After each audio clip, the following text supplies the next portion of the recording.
So we are in pretty much all of the major grocery stores in our area, certainly Publix, Harris Teeter, Whole Foods, etc. Hopefully all of you are buying lots of lettuce. And if you're not, go check it out. It's exceptional. And if you are, just buy more lettuce. So that's my little plug. Prior to that, I worked at a company called Benefitfocus. Again, I see many of the names of former colleagues in the list, so thank you for the support. Some of you I work very intimately with on a lot of negotiations. Maybe you and I weren't negotiating together, or perhaps we were working together in collaboration with someone else that was trying to negotiate with us. So we've just got really a great breadth of experience just in the attendance of this meeting as well. I was the SVP of engineering. I spent a lot of time negotiating, a lot of things, not just salaries, but also, contracts and negotiating with customers, et cetera. I've been in the industry, it says 25 plus years, which is hard to say out loud. But I have, so I've spent a lot of time negotiating for myself, for others, and also as a manager, as we're onboarding, new team members or, working through, annual reviews and general like merit type increases. As Nina mentioned, I'm also a board member and co-chair of the Charleston Women in Tech. So again, on behalf of our entire board, thank you for supporting us and participating in events like this. COVID has certainly changed the dynamics and we've had to get creative, but you guys have risen to the occasion, so we greatly appreciate that. I'm also a board member of the South Carolina Aquarium. Oh, I shouldn't block my turtle there. That's Coretta. She's an actual turtle at the South Carolina Aquarium. I've chosen to use her as my background, although some have said it looks like she's attacking me, but she's totally safe. And then as if these bullets weren't enough, I probably could have just had one bullet up there, which is I'm a wife, a mother, and thanks to Stephanie, a grandmother. So that one bullet alone is really like a lifetime's worth of negotiating, in particular with my 20-year-old daughter. I feel like all I ever do is negotiate. I've had to become a dictator in some cases with her, but lots of opportunity throughout my professional and personal career, just dealing with negotiations. So before I flip to the next slide though, this will be your first opportunity to participate. I wanted to hear from the audience here. What comes to your mind when you think about having to negotiate your salary? And you can use the chat function and it should auto default to everyone. If not, please select it to chat with everyone, because I think it's important that we all see each other's answers, because I think we're going to find that we almost all feel the same way. And so I will give 2 tickets to the South Carolina Aquarium for the first 3 people that respond. So I would encourage you guys to respond. And then Nina, if you don't mind, just since I'm in presentation mode, I can't really see the comments, but we'll let you start, as they're coming in, read through them. And then for the first 3 that did respond, we do have your email address. And so I'll follow up after this meeting with an email to, work through with you how I get the tickets to you. Ideally, I'd like to probably mail them. That'd probably be the easiest way, but we can work through that on email. Yeah, and just to be sure, if you would, well, first of all, I will tell you the first 3 people that mentioned. Now, Jackie Schuler says fear, imposter syndrome.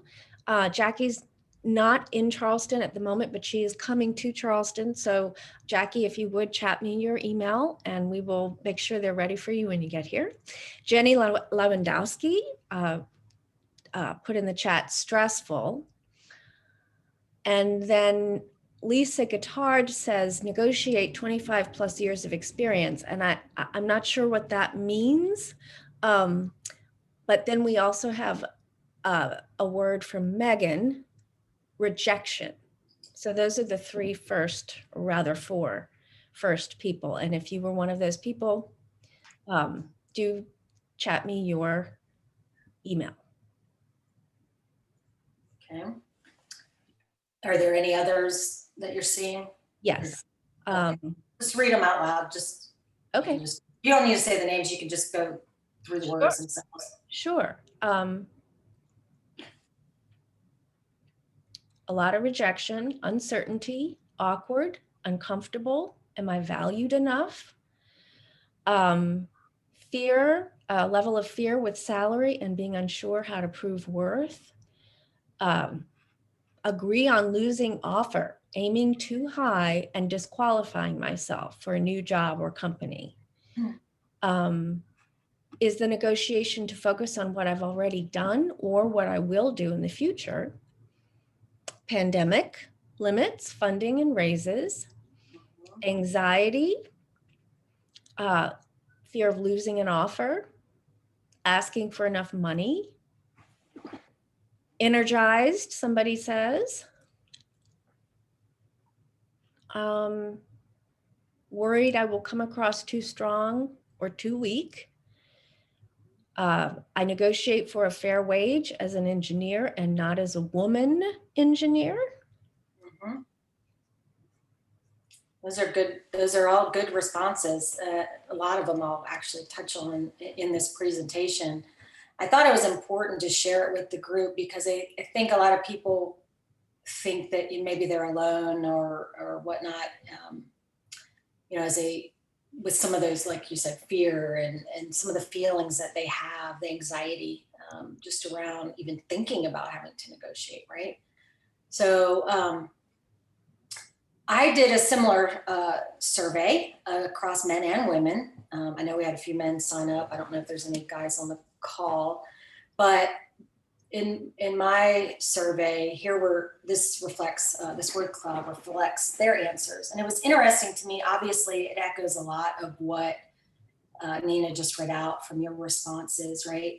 Nervous, it's uncomfortable, it's hard. It could be scary or, embarrassing. Somebody said they hate it.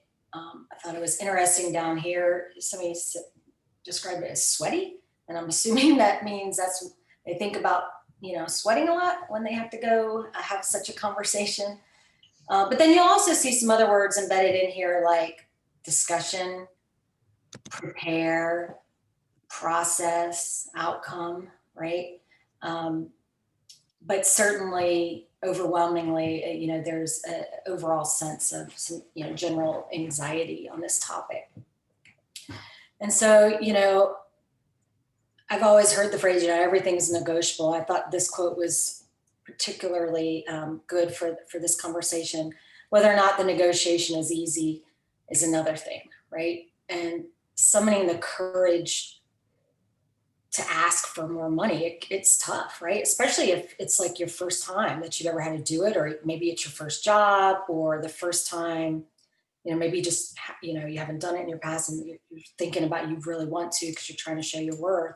And it is hard. It could be one of the most uncomfortable, parts of a job interview. Certainly as you're getting your annual review, when you start talking about the salary, it's uncomfortable. It's uncomfortable on both sides.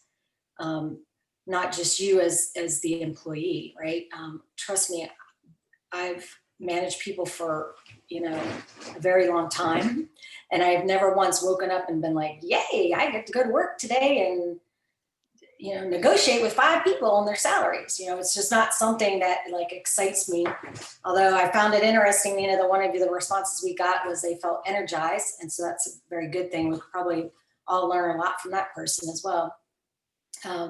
But it is an uncomfortable thing, on both sides of the fence. And that's important to understand as well. So just starting with some data points here. This particular one was taken in 2018. There is some more recent studies that have been done that do show some,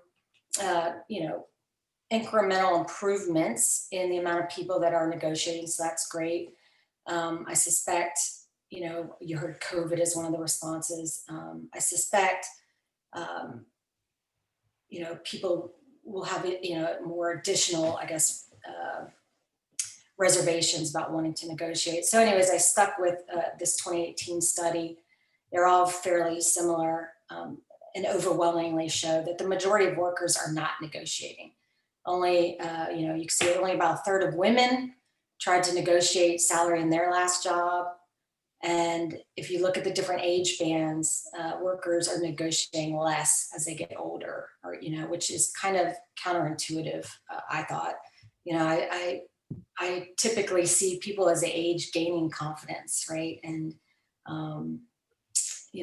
certainly becoming more direct and more, better able to have, these kinds of discussions. So I found it interesting that, that percentage was much lower, especially compared to saying that millennials, who get so much, usually it's a bad rap they're getting, they're the age population, the age band that's negotiating the most, which was an interesting stat.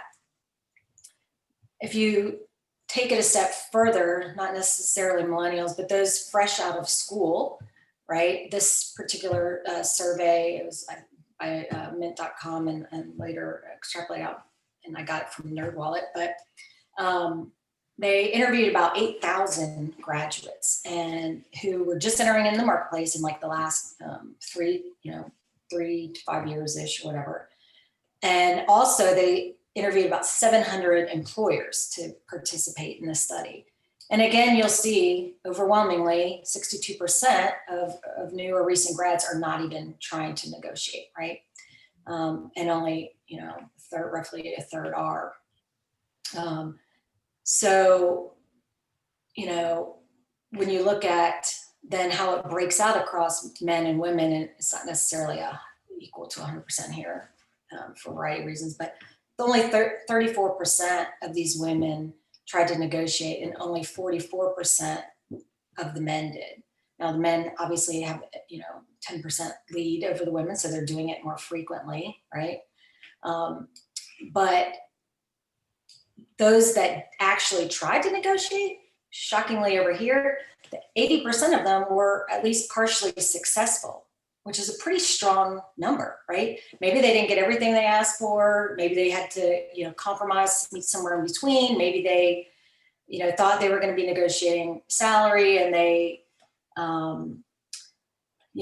ultimately settled on, a partial salary increase and maybe some time off or, what have you, right? And when you look at it then from the employer side, the employer said, hey, 90% of them said they've never retracted an offer because somebody tried to negotiate. I'll take it a step further. I can tell you I've never retracted an offer because somebody tried to negotiate, and I've made a gazillion offers over the course of my career. Not once have I ever taken an offer back because they asked for more money. I might have tried to negotiate. I don't even try to think. I remember, I think I had one person one time, it was a total kind of mismatch, but where they were asking for, a salary of 20 years experience and they had like 2. But I never took back an offer. And it never left a negative taste in my mouth either, that somebody, felt confident enough to try to negotiate a higher salary, right? So I had no ill will or negative feelings about that person, for them having tried to negotiate, even if they were successful or whether they weren't. And I think that's an important piece to know, because you heard it in our own comments with the folks on the call today. Some people were afraid of, how it would be perceived. They might not get the job. Well, here's one stat that says 90% have never retracted. And then just from my own personal experience, and I've worked with a lot of managers, I can attest that they would say the same thing, right?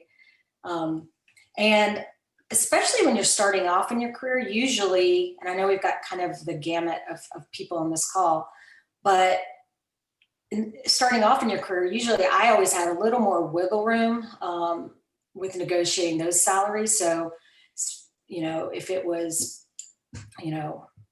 50,000, maybe I had a little room to go up to 55, and so the lower paid positions, you may have more flexibility than with some of the, more senior level or higher paid positions. But 74% of employers in this study said they have room to increase their offer by 5 to 10%. So employers and managers know they're expecting people to negotiate. In most cases, they've got some wiggle room, even if they don't have it in their, budget from a cash flow perspective. Those things on the bottom right, there are other benefits, non-cash or salary related benefits that might be negotiated instead, right? So if you don't ask, you're not going to get, right? But why are people not asking? So these are kind of the big categories, and it echoes what we saw in our little impromptu survey. It's unpleasant. They lack confidence. They lack negotiation skills, right?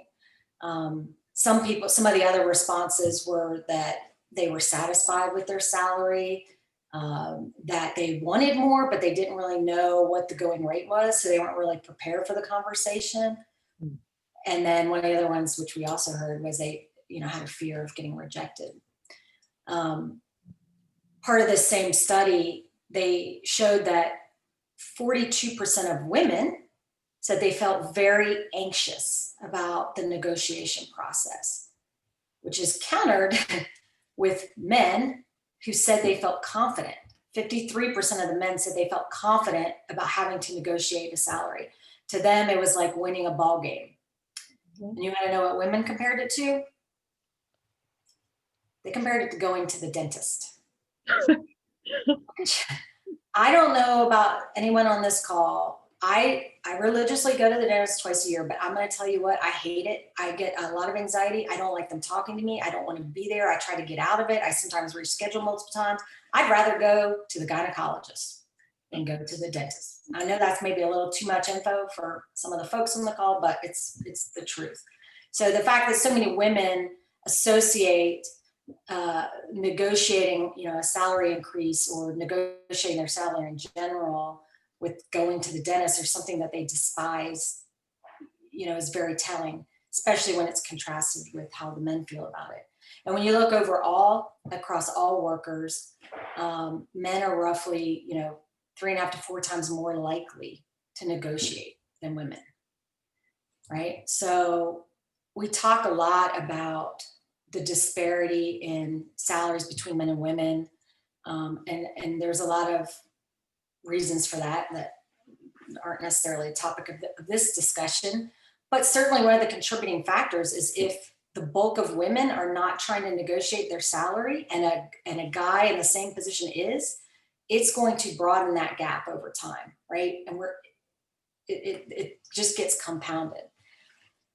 This particular example shows that, whoopsie, sorry, I can't operate my mouse and talk at the same time, apparently. This particular slide really highlights the impact that not negotiating at the beginning of your career can have, right? So here's an example where you've got one, I guess both these people were being offered $45,000 a year in salary. One of them accepts it, conditional of getting like a 1% raise each year or whatever. The other one negotiates just $5,000 more, right? But also a 4% raise every 3 years. And I also recognize everybody's at different stages and the ask could be very different. This is just one example, right? But you can see how, by the time they retire, the gap in the pay between the two, now in this case, Jane was the negotiator, but it's roughly $43,000, right?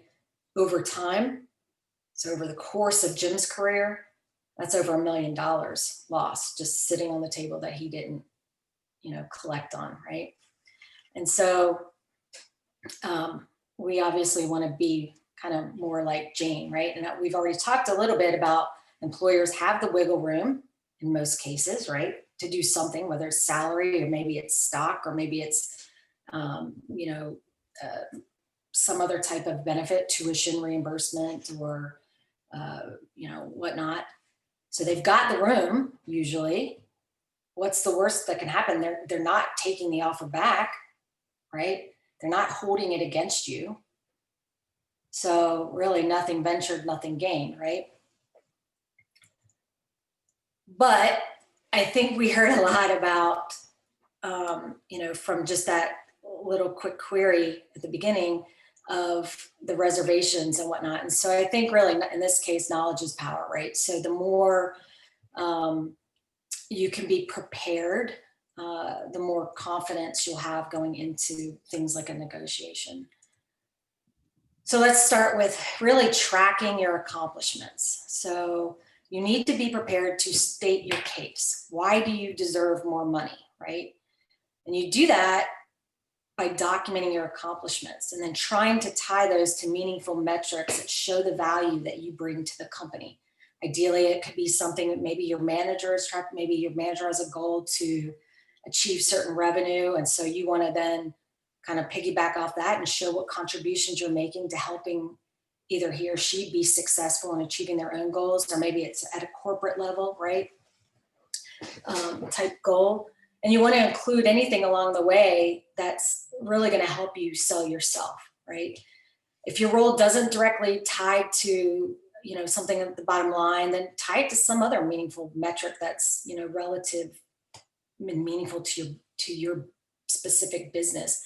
Maybe, maybe you work for a tech company, but you're in customer service, right? And you're helping, answer questions for customers, wherever. So maybe it's one of your metrics is the speed at which you're able to answer those questions, or the number of customers that you were able to service, or perhaps it's reflected in the customer satisfaction ratings. Maybe as a result of your efforts, those, increase. The point being, you need to find ways to tie it to, in a meaningful way that support the business's overall strategy.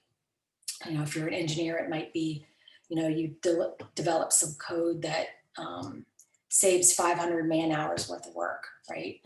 That would be a way that a manager could quickly then tie it to, expenses that are saved, especially over a period of time. But it is ultimately important that you do tie it to a meaningful metric. And you have to be your own advocate in this. That's why you need to collect the data. If you're doing it weekly, a lot of people do weekly status reports, right? And you're in a variety of different forms, but that could be a starting point. And then you periodically, maybe monthly or quarterly, review those, consolidate. You want to have, when you go in for your review, you don't want to have 25 pages of shit for them to read. You want to be concise and as articulate as you can be about your contributions, and then like I said, tying those off. If it's your first job out of school, obviously you may not have the ability to do some of this tracking because you haven't started your job yet, or maybe it's for a new position and you don't have really good data points that might all the way relate to this particular business. But I think you can still do something in a very similar fashion. You can always just remember, always think about it from the angle of how you would benefit that organization, right? So maybe you worked on a particular project in college that's relative to this business, or an internship. Maybe you work somewhere in a similar industry and try to pull things from that. Things that would make you stand out against another candidate, certainly, and then why you might deserve to make more than some other entry-level person coming in, right? I always say too, especially for more recent grads, a good technique, but it's applicable to everyone, is let someone else toot your own horn, right? If you did an internship somewhere, at the end of that session, get the manager to maybe write you a recommendation or a testimonial on your LinkedIn profile, right? Employers are looking at LinkedIn when they're interviewing you. So they're looking to see, where you've been, doesn't match your resume. They're trying to see who's standing up for you. So it could be a good way to just increase the credibility of your, position, right, as you're going into that negotiation. And it always also helps just having someone else say it other than you, right? That's a pretty easy thing. I think the key here, though, is to be honest in your evaluation of yourself and your skills and your accomplishments. I I've seen at times where people have come in to talk to me about negotiating, and there's a major disconnect, and they think they're really great in performing, and I don't have exactly that same assessment, right? So make sure you're truly taking an objective look at yourself and your skills and your accomplishments. You still want to sell yourself, so don't get me wrong. So it's a fine line. You want to come up, across strong and confident, but not necessarily too cocky, right? And then last, I guess I mentioned it briefly, just don't forget to include other things that, may give you that extra boost. Certainly if you've gotten more certifications, maybe some, I don't know, like Oracle certification, or you got some certification that's relevant to your particular industry, put that up there. All those, new skills that you're bringing to the table are worth something, right? And it helps your manager be able to state your case on your behalf, right? So they usually, at least in my career experience, after, as I'm reviewing somebody, if I want to give them an increase, there's probably like 2, 3, sometimes a gazillion other people, that have to sign off on that salary increase. So the more that you arm them with information about yourself and metrics around those accomplishments, the more they can be your advocate, right? And, to then go to the next level to argue or to state your case as to why they want to, why you deserve to get that next increase. And here's just a kind of cutesy example, and then more, I mentioned the weekly status reporting kind of more on the left. It's just a good way, if you already have to do it, to take advantage of it. People do it in all kinds of different formats, but it helps you just track, because trust me, especially if it's at the annual review time, you don't remember what the hell you did 12 months ago. Sometimes you can't. If you're me, I don't even remember what I did last week at times, right? So the documentation is key to helping trigger that, thought process and get it out there. I had a guy that worked for me. By the way, for those of you that know this person, I'm going to just disclaim it right here. He gave me permission to use his little slick. He worked for me for many years. Every annual review, he gave me a 1-page slick that literally it was almost always in a similar format as the one you see here, right? It talked about his accomplishments. He would put statistics in there of things that he improved. He would also do some, you can see down here, these are comparisons. He's stating his case, sharing with me his research that he's already done, so that I don't have to go out and try to figure it all out myself, right? As to, what is the industry norm for this position or this position? Where does he fall? This kind of stuff. And I'm not suggesting that you have to go to this extreme with some pretty little, slick. It can be a very basic thing. The important piece of this is to just track your accomplishments and tie them to meaningful metrics that are valuable to your business. So how do you get those? I mean, you've got to do a lot of research, right? If you don't do it, no one is, right? I know different companies do, they have their own research going, but nobody's coming at it from the angle like you're coming at it from, right? You're the one that's intimate with your accomplishments. You need to do the additional research and kind of make sure you're really getting an apples to apples comparison, right? You want to negotiate, and somebody said they were afraid of putting a number out there that's too high, right? Or, and how that might be perceived. Well, if you do your research, you're not going to be worried about that. You're going to know what you think your worth is. You're going to know what other people with similar skills in your industry, in your area, et cetera, you're going to know roughly what they're making, and you're going to know that your number is a reasonable number, right? Again, just building up the confidence in yourself. But you do want to take into account things like location, right? Because if you're in maybe Charleston, South Carolina, that could be different than if you're in San Francisco. And if maybe you're getting asked to relocate, from one location to the next, that would be a reasonable ask for sure, right? You could do your research to figure out what the going rate is in the area you're being asked to move to. The company's size, obviously, if they're a startup, you might not have as much leverage as if they're an established institution. The industries do matter. Luckily, I think most of us are probably kind of in the tech sector in some way. And so the compensation there might be higher than in some other areas. So that's beneficial.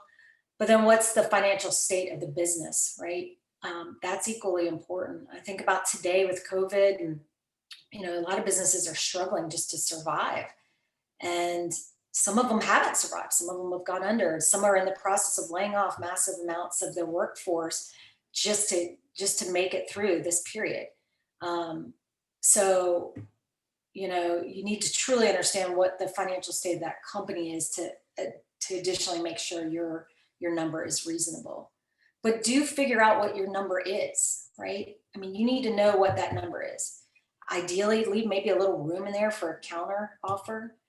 Don't make it some crazy ass number. Like I said, don't come, if somebody came into me, which they did, and they only had like 2 years experience and they want to get the same pay as somebody with 20 years, it's almost laughable. And it just really discredits everything you're going to say from that point forward. So you want it to be reasonable, and your number is reasonable because you just did all this research, right? So again, you've got that confidence.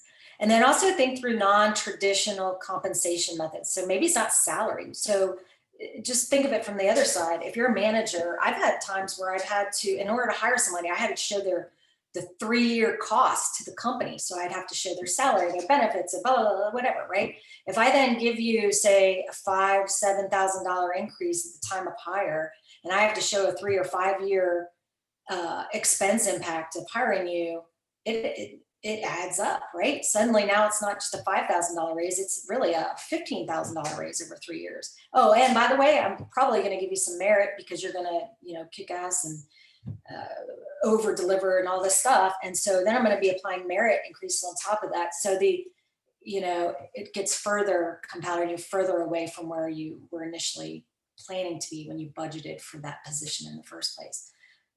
That said, I'm not trying to discourage anyone from negotiating. It is worth it every single time, even if they end up saying no. The more you do it, the more you're going to get it.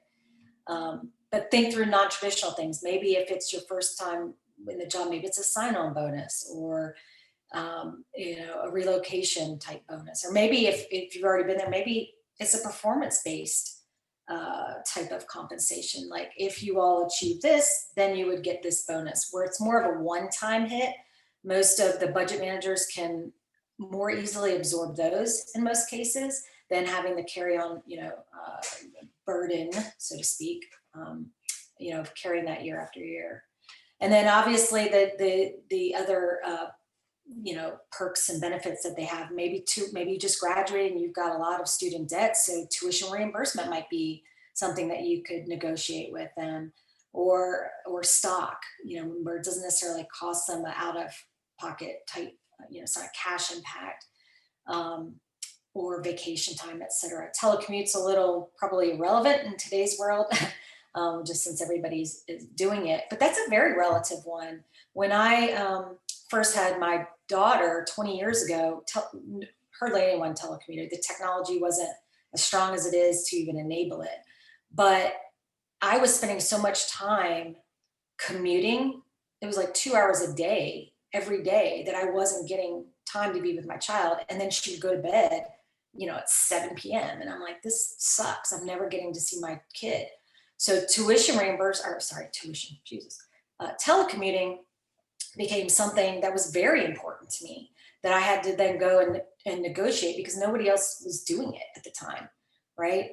But it was one of those things where I had the dynamics of my situation changed. It wasn't like I was making an emotional plea. It was just like I needed to have some flexibility. And if you are delivering the way you think and you're performing, most employers are going to try to work with you to help you, accommodate, some of those requests. So just also think about those kinds of benefits as well. This is the one that I think people struggle with maybe the most, which is somewhat surprising. They say practice makes perfect, but I can guarantee you if we polled people in this call, probably 99% of the people would say they've never, practiced how they were going to negotiate with, a friend prior to going into it with their manager, right? But we practice for our driving test. We practice, for the SAT, right? Of course, everybody dreads those things too. You practice for sports, right? Everybody knows that's how you get good, right? That's how you become exceptional in your field. You practice to learn an instrument.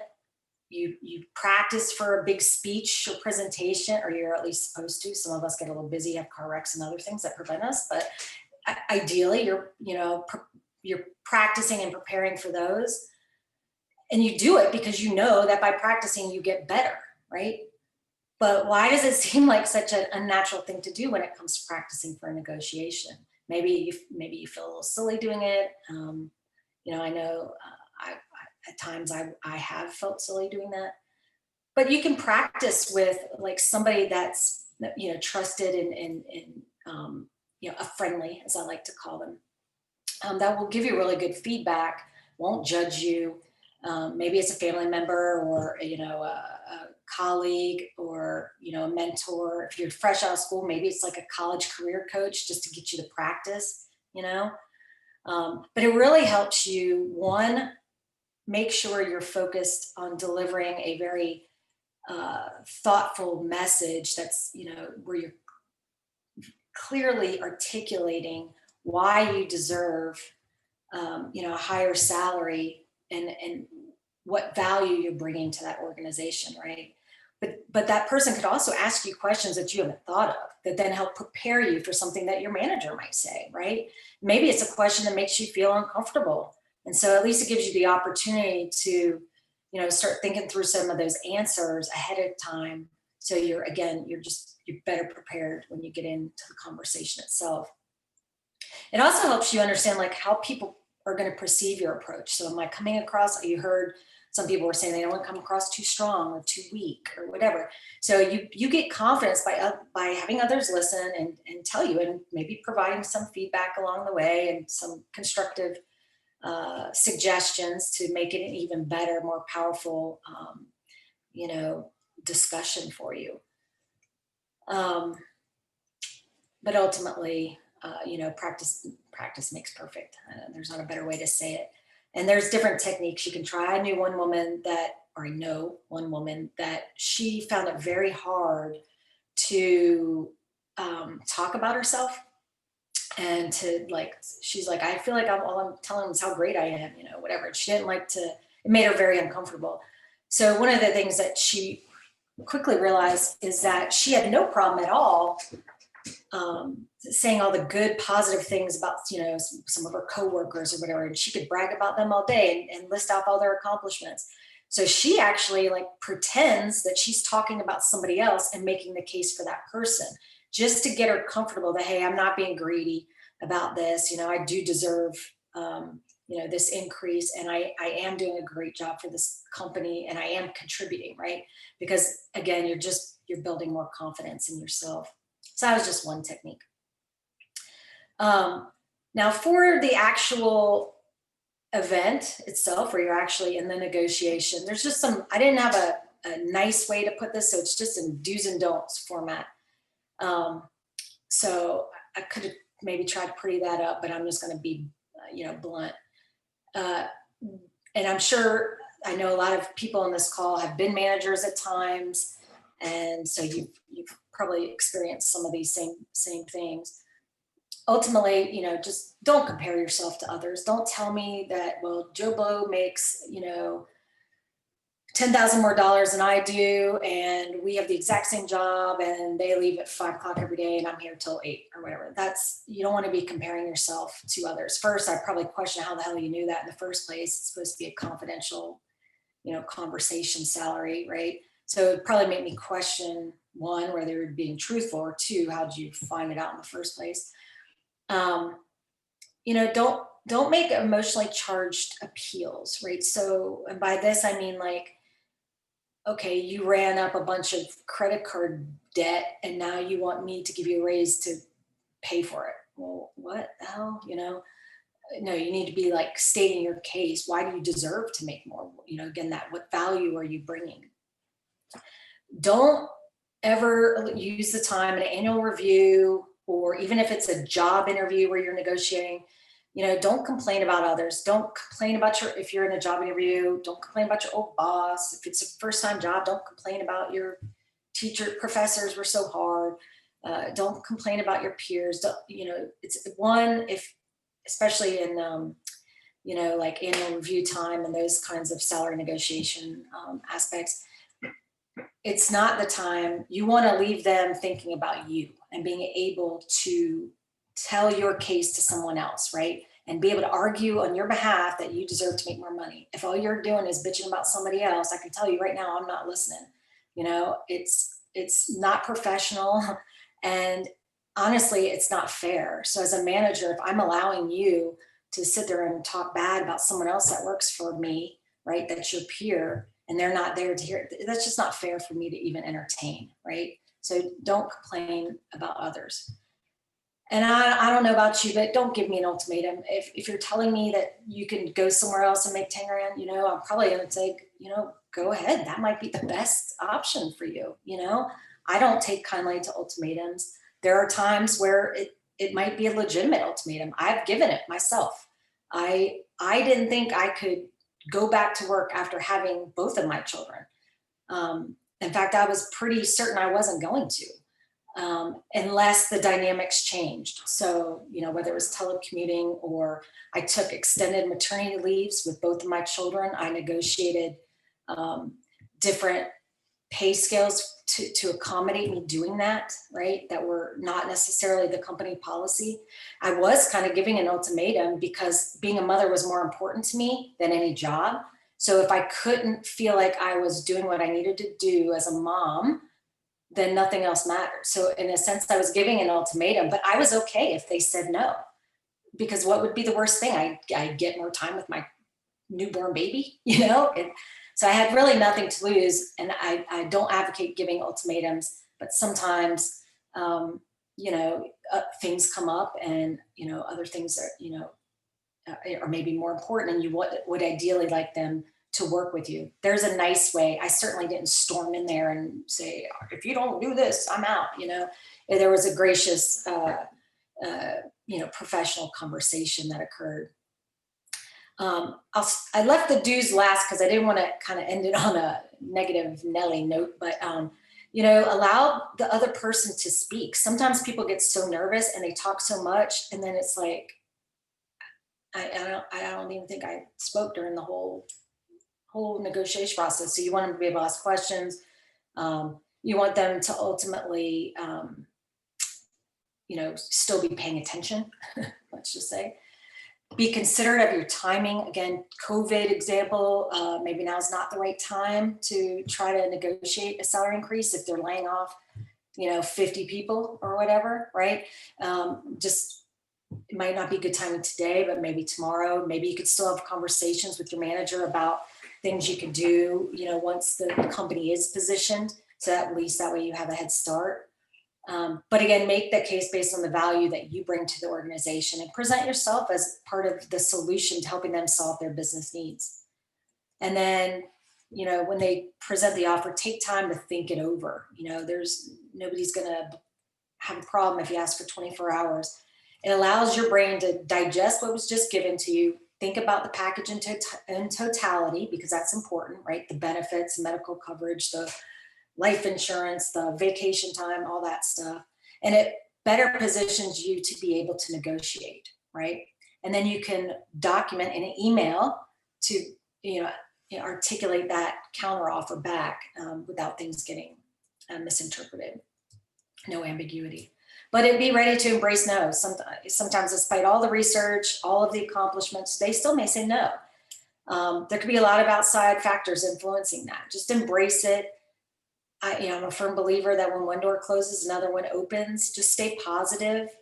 Do talk to your manager though and ask what you could do, to maybe get to the next level. Maybe it's for promotion or to get to that next salary band or whatever. What do you need to do to exceed those expectations? And then develop some KPIs around it, and then ask your manager to have a follow-up discussion to see how you're tracking against those. I can honestly say I've had only a few people ever ask me those questions, and I was very happy to oblige and totally did it. And then it, educated me along the way, not just, maybe at annual review time. I now had a vested interest almost in this person being successful, right? And there was no ambiguity about what was important to me. So they weren't off trying to be, superstars over here when none of that stuff matters, right? They're over here focused on what was really most important for the business. And then if you ultimately decide not to accept the offer because you've got that number in mind and they can't get there, then just bow out. Or I'm sorry, if they do offer it to you and it's not in line with where you want to be, just bow out gracefully, be professional, be polite. Seems obvious, but you'd be surprised. Especially in the Charleston area, you never know when you're going to meet somebody again. Look at all the friendly faces in the audience that I've known from my previous experiences. You never know. And even if you say no now or they say no now, they'll keep you in mind for another time. There have been numerous occasions where I interviewed somebody and I didn't offer them the job, but then I came back because I liked them so much and I knew they could be great in our company. It just wasn't a good match for that particular position. If you're professional, polite the whole time, you leave those doors open. So just, again, to recap, I think I've said it enough, but I'll say it again just to make it further set in. Track your accomplishments, do the research, practice, and just be nice and polite. And if you do those things, you got it. You saw the statistics. Even if you get told no once, you'll probably get said yes to 9 times more frequently. So just try it. Start now, because it builds over time, and you saw the ripple effect it can have. I was trying to leave some room for questions. I know we started a little later, but Nina, do you have any questions that have been posed now, or you guys can feel free to chat her some. As she's looking, I will say I would be happy to in the future, if you want to have somebody to bounce ideas off of, and you write up your accomplishments and metrics, and you just want to get another perspective, I'm happy to do that. You can reach out directly to me. Probably LinkedIn would be the easiest way, but I'd be able to help, even practice or whatever, just to give you that, more hands-on perspective. But Nina, you got any questions for me? Sure, I got some questions. And we got pretty puppies here, just in case people were having a rough week like me. This helps just brighten me up. Yeah. Okay. So we've had a lot of conversation throughout the entire presentation, because it stimulated a lot of thoughts and questions. One of the questions that we just received is, Jessica, many people look up to you as a role model. Who is your role model or models? Oh, that's nice. First, thank you for the compliment. That was very sweet. I would say, I think I've probably said this in maybe another presentation, or maybe it was an interview or something, but honestly, I have a lot of, my family is a lot on my mother's side is predominantly women, and they're very strong women. So I was very lucky, to have that as my role model, all of them to be my grandmother. She worked when women didn't work. Not only did she work, she retired from the government twice. So she really put it to them, right? And she didn't even go to college, because back then people didn't go to college. She was the biggest advocate for me to go to college. But each one of them, my mother, all of them, my cousins, my aunts, not leaving out my uncles or the dads or anything like that. I think early on, those people were my role models. They made me believe that I could do anything, really. That's terrific.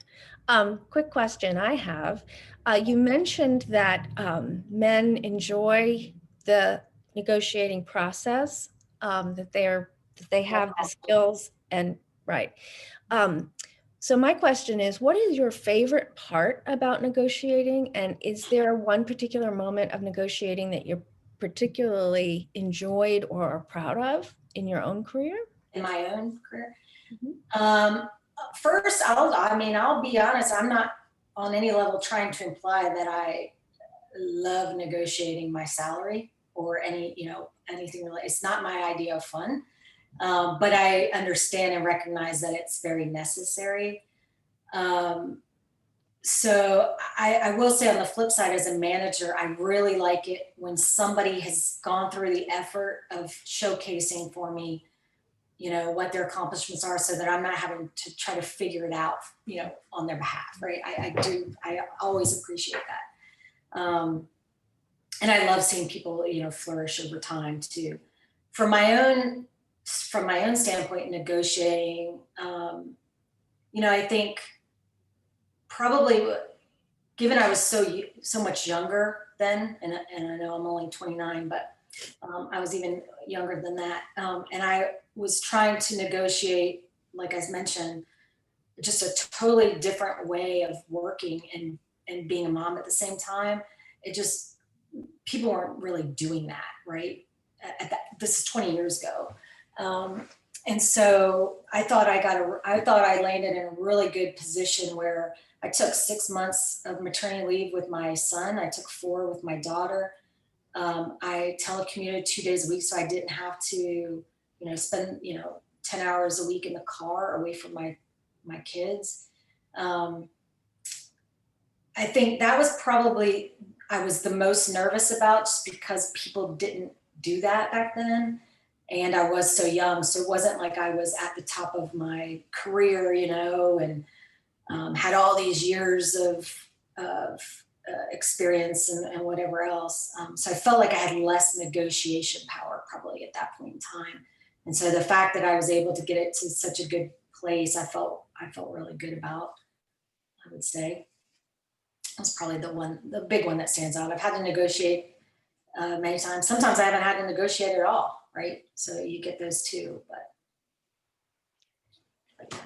Yeah, I found that in my efforts to negotiate for any kind of a compensation raise, whether it be time or vacation or money or title, that I've learned the hard way in my situation that I'm not a man. I cannot imitate a man negotiating. I like to say I'm all woman. You're all woman. That's Yep. for sure.